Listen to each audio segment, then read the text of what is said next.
అందరికీ నమస్కారం. ఈరోజైతే నేను మీకు ఒక కొత్త రెసిపీ చూపిస్తున్నాను. అదే చికెన్ పికిల్. తెలుగులో నేనైతే 3 కేజీస్ చికెన్ తీసుకున్నాను. ముందుగా దాన్ని వాష్ చేసుకున్నాను. సాల్ట్ ఏసి వాష్ చేసుకోండి. ఆ స్మెల్ అనేది వెళ్ళిపోతుంది. మనకి ఫ్రెష్‌గా కూడా ఉంటుంది. పీస్ అనేది ఎక్కువ స్మెల్ రాదు, బావుంటుంది.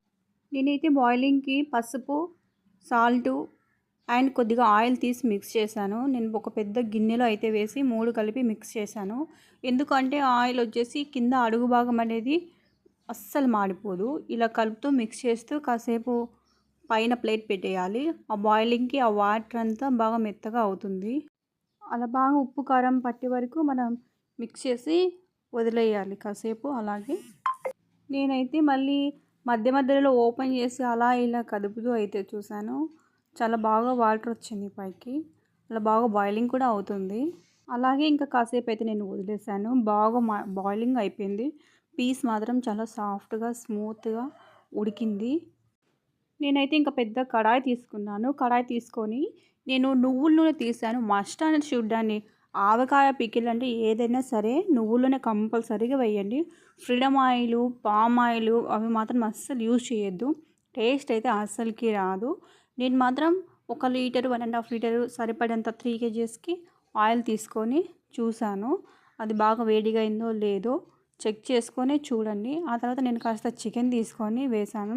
ఆ చికెన్ వేసేటప్పుడు మీరు జాగ్రత్త. ఎందుకంటే ఆ నురగ అనేసి పైకనేసి వస్తుంది. కాబట్టి మీరు పెద్ద కడాయి కానీ అలా ఏదైనా తీసుకోండి, బౌల్ ఒక పెద్దది. మర్చిపోవద్దు ఇది. అలా బాగా డీప్ ఫ్రై అయ్యే వరకు వేయించాలి సిమ్ములో పెట్టి. మళ్ళీ మనం హై ఫ్లేమ్లో పెడితే ఎక్కువ గట్టిగా అయిపోతుంది. పీస్ అనేది స్మూత్గా రాదు. మనం తినాలనుకున్నా కూడా రెడ్ కలర్లో వచ్చేలాగా వరకు అలా వేపుతూనే ఉండాలి. సిమ్లో మీడియం ఫ్లేమ్లో అయినా పెట్టుకోండి. కానీ హై ఫ్లేమ్లో పెద్ద మంటలో మాత్రం అస్సలు యూజ్ చేయొద్దు. ఒక్కసారి పీస్ గట్టిగా అయిపోతే అసలు తినాలన్నా కష్టం. మనం చిన్నపిల్లలు మాత్రం అస్సలు తినలేరు. అలా స్లోగా అప్పుడప్పుడు మనం కదుపుతూ మెల్లిమెల్లిగా చేస్తూ ఉండాలి. లేదంటే అడుగు భాగం మాత్రం మాడిపోతుంది. రెడ్ కలర్లో వచ్చేస్తుంది. చాలా ఇదిగా అవుతుంది, టైట్‌గా అవుతుంది. స్మూత్‌నెస్ అనేది అసలు మనం పిక్కలకి కావాల్సిన మసాలా ఏమేమో చూద్దాము. నేను తగినన్ని మెంతులు తీసుకున్నాను, చెక్క తీసుకున్నాను, లవంగం తీసుకున్నాను, తర్వాత జీలకర్ర తీసుకున్నాను, యాలుక, ధనియాలు, లాస్య, ఆవాలు కూడా తీసుకున్నాను. ముందుగా నేనైతే ప్యాన్ తీసుకున్నాను. ప్యాన్ తీసుకొనేసి చెక్క, లవంగము, యాలుకలు వేసి బాగా డీప్ ఫ్రై చేశాను. మొత్తం వేయించాను దోరగా. ఎక్కువ మాడు లేకోకుండా కొద్దిగా లైట్‌గా తగిలినట్టుగా వేపాను. ఆ తర్వాత ధనియాలు తీసుకున్నాను. 3 కేజీస్‌కి సరిపడా ధనియాలు తీసుకొని అవి కూడా బాగా దోరగా అయితే వేపాను. మనకి ఎక్కువ మాడాల్సిన కూడా అవసరం లేదు. ఆ తర్వాత నేను కొన్ని ఆవాలు తీసుకున్నాను. ఆవాలు కూడా బాగా వేయించాలి. ఇవన్నీ మిక్స్ చేసి బాగా ఎర్రగా రెడ్ కలర్ వచ్చే వరకు వేపాలి దోరగా. మరి ఎక్కువ మాత్రం మార్చొద్దు. లాస్ట్‌లో వచ్చేసి కొద్దిగా జీలకర్ర, ఆ తర్వాత మెంతులు వేయండి. ఇవి లాస్ట్‌లో ఎందుకు చెప్తున్నానంటే అవి జీలకర్ర అనేసి తొందరగా మాడిపోతాయి. అందుకే లాస్ట్‌లో వేసి అవి కూడా లైట్‌గా దోరగా అనేది వేయించాలి. అప్పుడే మనకి చాలా టేస్ట్ మాత్రం చాలా బాగా వస్తుంది. మర్చిపోవద్దు మీరు మాత్రం. సిమ్‌లో పెట్టుకొనే వేపండి. హై ఫ్లేమ్‌లో మాత్రం పెట్టి అస్సలు యూజ్ చేయొద్దు. గ్యాస్ ఆపేసి కాసేపు చల్లారి పెట్టాలా మనము. చల్లారి పెట్టిన తర్వాత అన్నీ ఒక మిక్సీ జార్లోకి తీసుకోవాలా.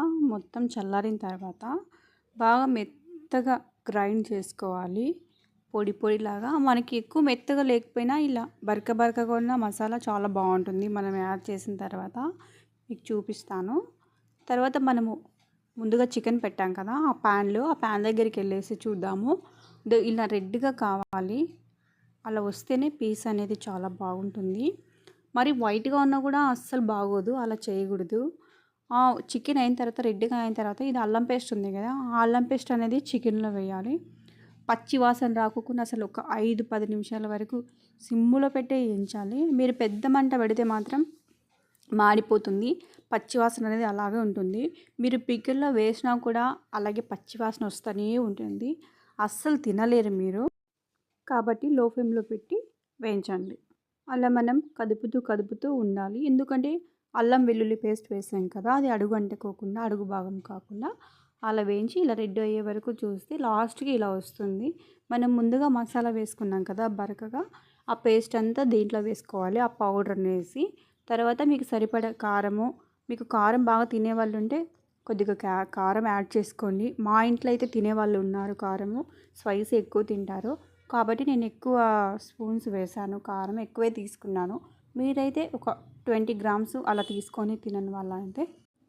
ఇప్పుడైతే నేను సరిపడా సాల్ట్ తీసుకున్నాను. ముందుగా మనం బాయిలింగ్ చేసేటప్పుడు సాల్ట్ వేసాం కాబట్టి ఇప్పుడు నేను ఒక 20 గ్రామ్స్ వరకు సాల్ట్ తీసుకున్నాను. మరి ఎక్కువలు తక్కువలు ఉండే తర్వాత చూసుకుందాము. ఎందుకంటే అన్నీ తక్కువున్నా తినగలరు గానీ, ఎక్కువైపోతే ఎవరు తినలేరండి. కాబట్టి మనం చూసుకొని ఒక లిమిట్‌గానే వేసుకుందాం. మనం కరెక్ట్‌గా వేసుకోవాలంటే నేను 3 కేజెస్ తీసుకున్నాను కాబట్టి అన్నీ ప్రతిదీ నేను 20, 30, 50 గ్రామ్స్ వరకు తీసుకున్నాను. మీరైతే మ్యాక్సిమం 1 కేజీకొచ్చేసి 20 ఆర్ 10 గ్రామ్స్ మాత్రమే తీసుకోండి. లాస్ట్‌లో మిక్స్ చేసిన తర్వాత ఈ నిమ్మరసం ఉంది కదా!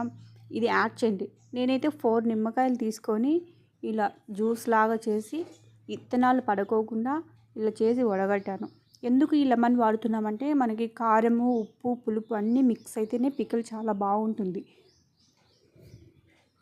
బాగా అన్ని రుచులు కలిసే వరకు బాగా కలపండి. మొత్తం ప్యాన్ తీసి పక్కన పెట్టేసి మసాలాలన్నీ కలిపేయండి. హ్యాపీగా ఎంజాయ్ చేస్తూ ఆ స్మెల్‌కే మనం పడిపోవచ్చు, తినిపోవచ్చు. నేనైతే మాత్రం నోరు ఊరిపోతుంది అసలు చేస్తుండంగలోనే. అలా బాగా మిక్స్ చేసి ఒక 2 డేస్ మాత్రం అలాగే వదిలేయండి. ఎందుకంటే బాగా ఊరాలి పిక్కల్ అనేసి. అది ఎంత ఊరితే అంత రుచిగా ఉంటుంది. మీకు టేస్ట్ అవంతా తెలియాలంటే అప్పటికి ప్రెజెంట్ మీకు టేస్ట్ తెలియాలంటే అప్పుడు ఆ కడాయిలోనే కొద్దిగా వేడివేడిగా రైస్ చేసుకొని, బాగా మిక్స్ చేసుకొని, బాగా కలపండి. మీకు అప్పుడే తెలుస్తుంది అది ఉప్పు, కారం సరిపోయిందా? లేదా? ఒక ముద్ద తినేసైనా చూసుకోండి. తర్వాత మనం ఆ 2 డేస్ తర్వాత అది ఎంత పట్టింది? ఏమి ఊరిందా? లేదా? అనేసి చూసి మనం నెక్స్ట్ కూడా యాడ్ చేసుకోవచ్చు. నేనైతే ఇలా చేశాను. అన్నీ ఒక ముద్ద పెట్టుకొని చూశాను. నాకైతే చాలా బాగా నచ్చింది. నాకు మాత్రం చాలా పర్ఫెక్ట్‌గా వచ్చింది. ఒకసారి మీరు కూడా ట్రై చేయండి.